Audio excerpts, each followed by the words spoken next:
Welcome to CBS Sports HQ. Jenny Dell here. The moment we have all been anticipating. The Final Four is set.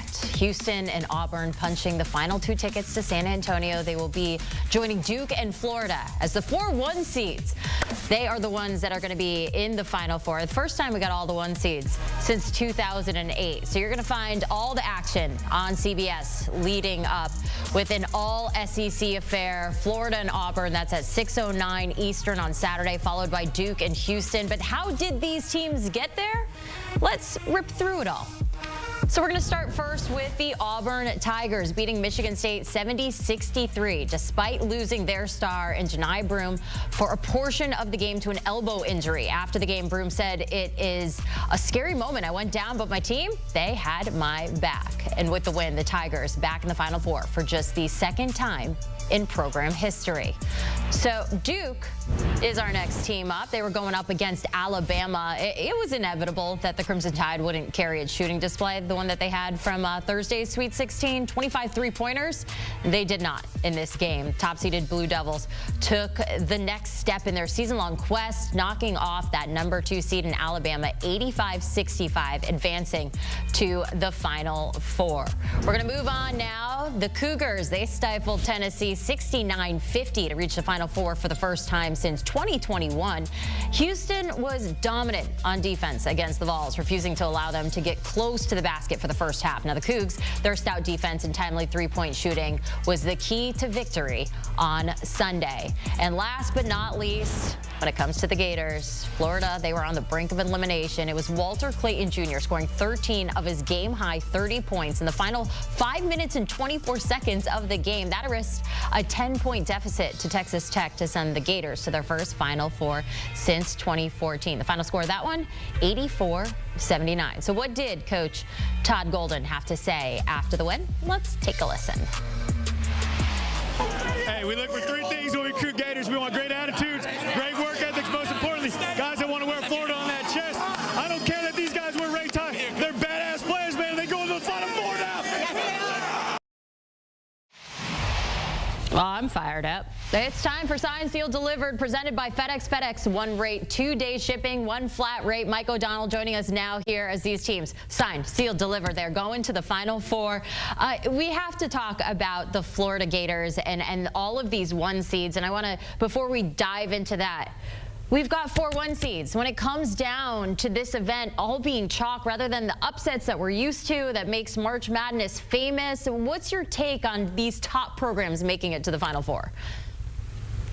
Right, the initial inclination is, wow, chalky. You know, you lose to your friend who doesn't know anything about college basketball, picking their bracket, and they pick all 4 number 1 seeds, right? But this is, what we're getting is something that we really haven't had in terms of not just the 4 number 1 seeds. We had it one other time back in San Antonio in 2008. It's the only other time it happened in the history of the NCAA tournaments. But when you dive in to the Ken Pom and net rankings, and specifically Ken Pom, and since Ken Pom's been charting overall player ratings and the history of the NCAA tournaments, we have 4 of the top 10 teams of Ken Pom rankings in this tournament in the Final Four, and playing all in the Final Four together. And in San Antonio, if you take the last 10 years, 4 of the best teams in the last 10 years of college basketball are playing each other in the Final Four. This is going to be epic. I think one of the coolest things that kind of flies under the radar, Jenny, is there's a lot of storylines that I know I think we'll get into, but regardless of who wins the national championship, we will have a first-time winner for a head coach winning a national championship. Kelvin Sampson's never won one. Bruce Pearl's never won one. Obviously, Todd Golden and John Shire haven't won one. It's going to be an amazing story whoever ends up cutting down the nets.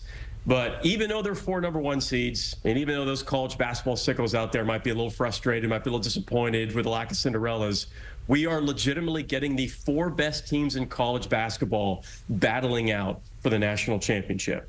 It's so funny you just said that, because as I was walking down here, CBS Sports put a post about the coaches saying it is now a guarantee we will have a head coach win his first national title this year, going through it. So Sampson in his 32nd year, Bruce Pearl his 21st season, Todd Golden his 6th season, and John Shire his 3rd season, but he won as a player in 2010. It's just special. It's a special moment for these coaches, for these players. And you mentioned with the brackets, you always tell your friends, you're like, you can't pick all 4 #1 seeds. It's never going to work out that way. And here we are. But that's just the way the cookie crumbles. Okay, so I want us to go through kind of the path that took these teams to get here, and how these teams can continue on that path to a national title and inevitably win it all. So what does that look like for a team hoping to capture their first title since 2007, the Florida Gators? What do they need to do? Well, Florida's probably the deepest team out of all the teams in the Final Four, and they have a really unique combination between, they might have the best overall front court in college basketball, and they may have the best point guard in the NCAA tournaments and the Final Four, and that's Walter Clayton Jr. He's been a big shot maker, and he's making Steph Curry-like shots of late in the game, clutch, late in the shot clock. He's hitting threes that look completely and totally absurd.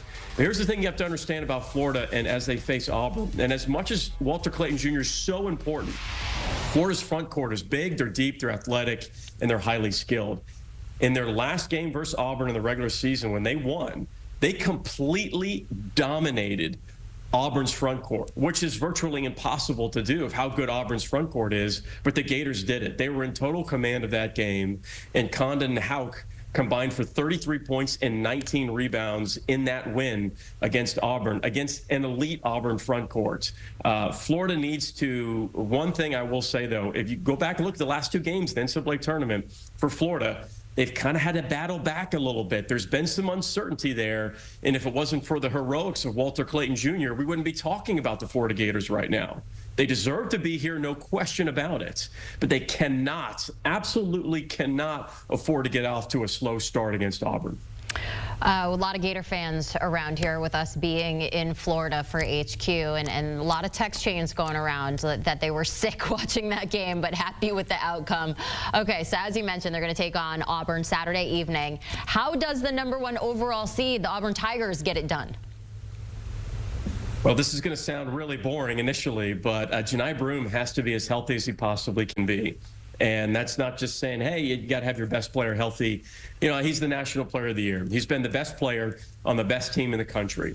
And when he is playing at an elite level, there's no stopping this Auburn team. He's putting up completely and totally absurd numbers. His 75% from the field in the NCAA tournaments, including the 25-point performance and the double-digit rebounds, nobody has done that since 1984 and Akeem Olajuwon. You're putting yourself in the same company as not just one of the greatest college basketball players of all time, he's one of the greatest centers of all time in Akeem Olajuwon. Auburn goes as Johni Broome goes. He has to get healthy, he has to get ready. I think Tahad Pettiford needs a big game. And he's been playing great, really kind of under the radar. Not many people are talking about him. They should be. He's coming off the bench as a freshman, and he's kind of like that elite bucket getter. And even though Auburn's a deep team, they're a physical team, they're a strong team, when Pettiford is making shots, he takes so much pressure off of Auburn.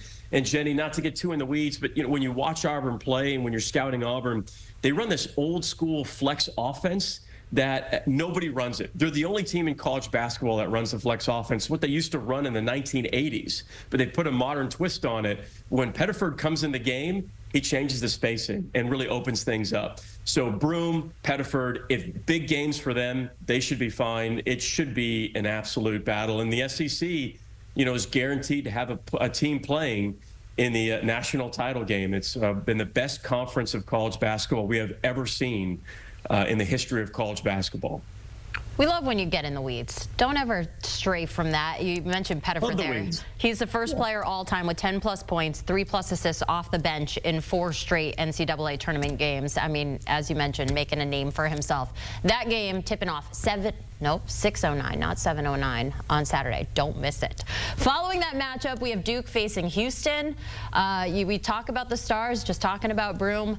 A guy named Cooper Flagg playing for the Blue Devils. What does Duke need to do to win this national title? How do they get to the end? Now, you knew this was going to be the nightcap game, right? I mean, it's Duke and Houston. Houston just a couple of miles away, San Antonio, a couple hours away from San Antonio. So you mentioned Duke. I don't know if we've seen on paper, analytically, a team that has been more efficient that I can remember in the history of college basketball. I do not believe that's hyperbole. I believe the numbers will actually back that up. Duke playing at an exceptionally high level on the offensive end. They have a very low turnover rate. Virtually everybody on the roster can shoot the 3. Everybody can put it on the deck and make a play.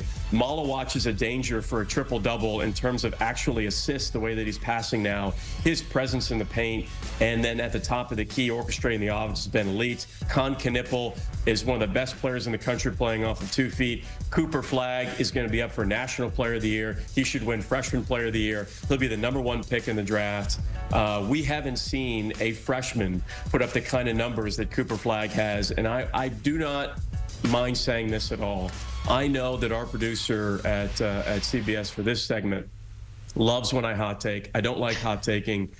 If Duke makes it to the national championship, even if they don't win, Cooper Flagg will I think, surpass Carmelo Anthony for the greatest freshman NCAA tournament appearance in the history of the tournaments. What he is doing offensively, what he is doing defensively, the numbers speak for themselves.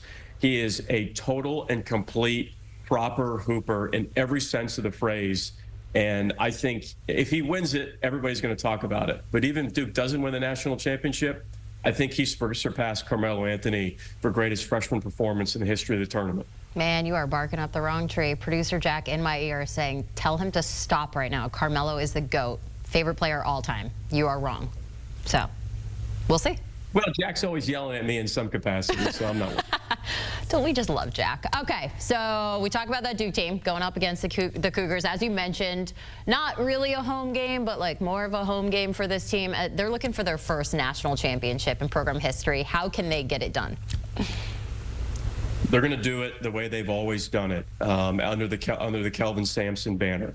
So I don't think there's a team in college basketball that embodies an identity better or more consistently than the Houston Cougars.